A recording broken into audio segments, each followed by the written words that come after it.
কিবা এটা কৰিবই লাগিব। ইংৰাজৰ অত্যাচাৰ দিনক দিনে বৃদ্ধি পাই গৈছে।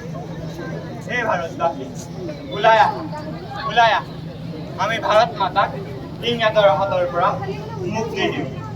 বন্দে বন্দে বন্দে বন্দে भारत माता की जय, भारत माता की जय, भारत माता की जय, भारत माता की जय, वंदे मातरम, वंदे मातरम, वंदे मातरम, वंदे मातरम। ধন্যবাদ পুত্ৰ, ধন্যবাদ ভাৰতবাসী। ধন্যবাদ কিয় মাতা? এয়াতো আমাৰ কৰ্তব্য। হয় মাতা, এয়া আমাৰ কৰ্তব্য। মই এতিয়া যাওঁ পুত্ৰ। যাওক মাতৃ, মই কালিলৈ প্ৰাৰ্থনা সভালৈ যাব লাগিব। তাৰ বাবে ময়ো প্ৰস্তুত হ'ম।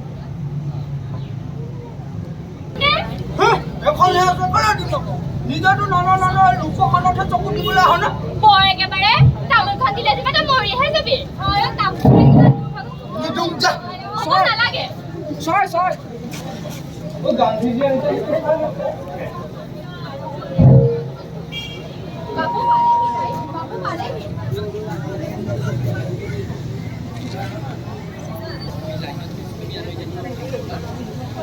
বাবু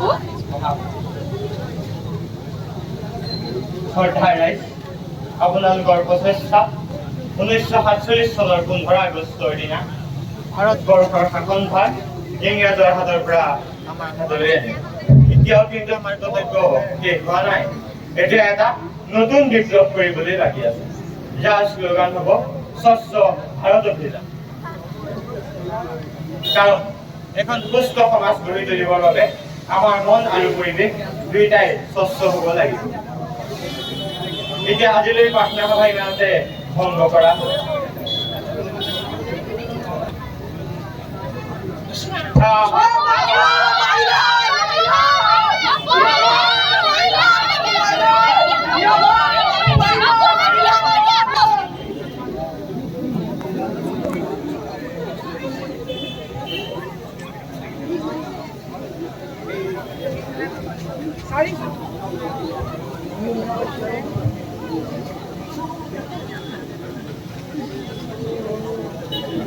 सावधान, सैल्यूट, हैंड्स डाउन। भारत माता की जय, भारत माता की जय, भारत माता की जय। सभी को नमस्ते।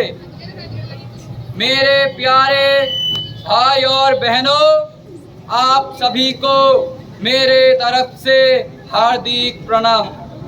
आज 2 अक्टूबर है, हमारे बापू का जन्मदिन है।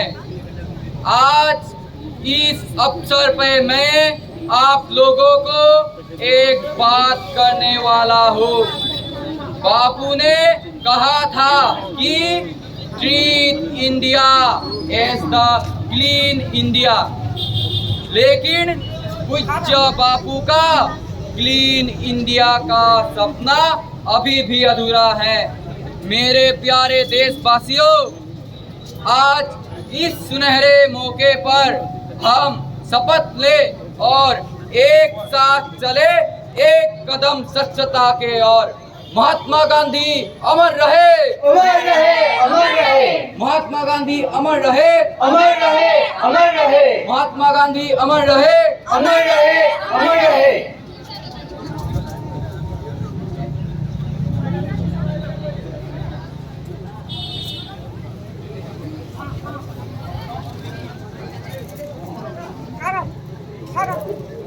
গান্ধীজি বহুত হ্যান্ডসাম আছে দেই, কিন্তু মূৰ্তিটোহে ভালদৰে নবনালে।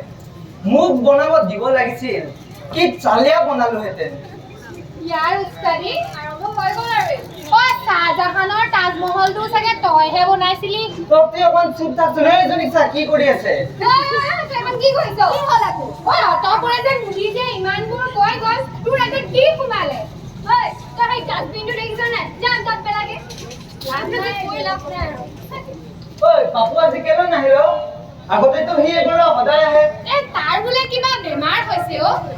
তাৰ আকৌ কি বেমাৰ হ'ল? কিবা ছালৰ বেমাৰ। বেচেৰাৰ গোটেই গাতে খজুৱতি। ইছ ৰাম, ডাক্তৰক বা দেখাইছেনে নাই? দেখাইছে। ডাক্তৰে কৈছে লেতেৰা জেগাত থকাৰ কাৰণেই হৈছে বুলি। হ'ব পাৰে। আমাৰ ঘৰৰ কাষৰ ভাইটিটোৰো হৈছিল নহয়, তাকো ডাক্তৰে তেনেকুৱাই ক'লে। পুত্ৰ, মই জীয়াই থাকিব নোৱাৰা হৈছোঁ। কেনে ওলাব নোৱাৰি, চাৰিওফালে বিষাক্ত জলবায়ু। মই উশাহ ল'ব পৰা নাই। মই কষ্ট পাইছোঁ। এনেকুৱা ৰোগীজনী থাকিলে মোৰ মৃত্যু নিশ্চিত।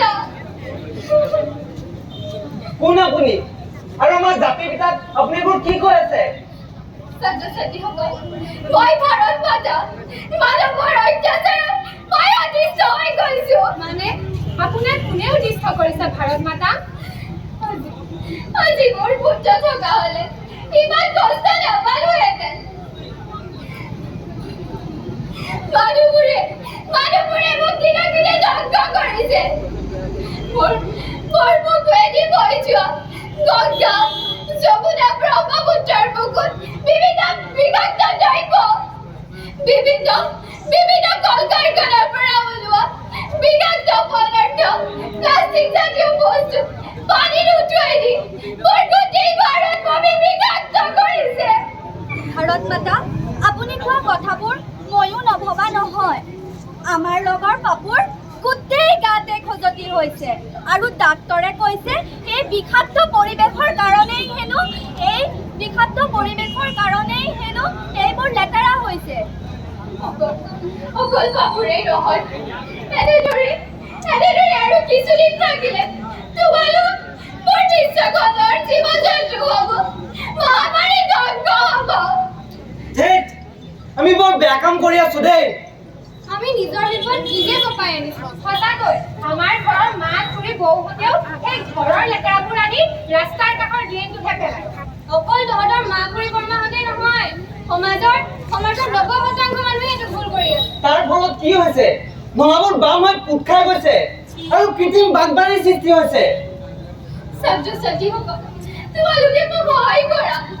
মোক মহামাৰীৰ মৃত্যুৰ পৰা ৰক্ষা কৰা। আপুনি চিন্তা নকৰিব ভাৰত মাতা, আমি সকলো আপোনাৰ লগত আছো।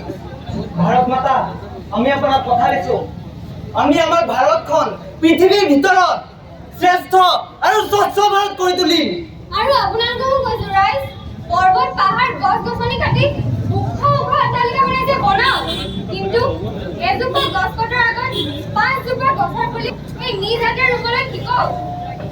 ৰাস্তাৰ মাজত সমজুৱা অনুষ্ঠানৰ দেৱালত ৰঙা তামোলৰ পিক, প্লাষ্টিকৰ পেকেট, চিপছৰ বটল এইবোৰ কৰি পৰিৱেশটো বিনষ্ট নকৰিব। আমি আপোনালোক সকলোকে হাতজোৰ কৈছো, আপোনালোকে এনেদৰে আমাৰ পৰিৱেশটো বিনষ্ট নকৰিব। গছ-গছনিবোৰ কমি অহাৰ ফলত দিনক দিনে গোলকীয় উষ্ণতা বৃদ্ধি পাই আহিছে। জীৱ-জন্তুবোৰৰ উশাহ-নিশাহ লোৱাত কষ্ট হৈছে।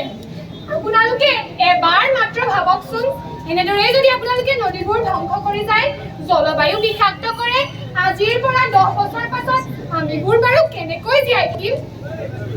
আপোনালোক সকলোৱে আমাৰ লগত সহযোগ কৰক। আমি সকলোৱে মিলি লেতেৰাবোৰ দূৰ কৰোঁ, দেশখন পৰিষ্কাৰ কৰোঁ। কাৰণ জাতিৰ পিতাই কৈছিল, সফাই হৈছে সফলতাৰ মূল মন্ত্ৰ। Treat India, clean India, treat India, clean India, treat India, clean India, treat India, clean India, treat India, clean India, treat India, clean India. শ্ৰদ্ধাৰ দৰ্শক মণ্ডলী, স্বচ্ছতা মহাপৰ্ব অনুপম ভাগিৰ লগত আমি ইষ্টাৰ্ণ উচ্চতৰ মাধ্যমিক বিদ্যালয়ে মানুহৰ আগত প্ৰদৰ্শন কৰিল অভিনন্দন বৰাদেৱৰ দ্বাৰা পৰিচালিত স্বচ্ছ ভাৰত অভিযান শীৰ্ষক বাটৰ নাটভাগি। আমি এই নাটকভাগিৰ জৰিয়তে আপোনালোকক এটা কথাই অৱগত কৰিব বিচাৰিছোঁ, যদিহে আমি এখন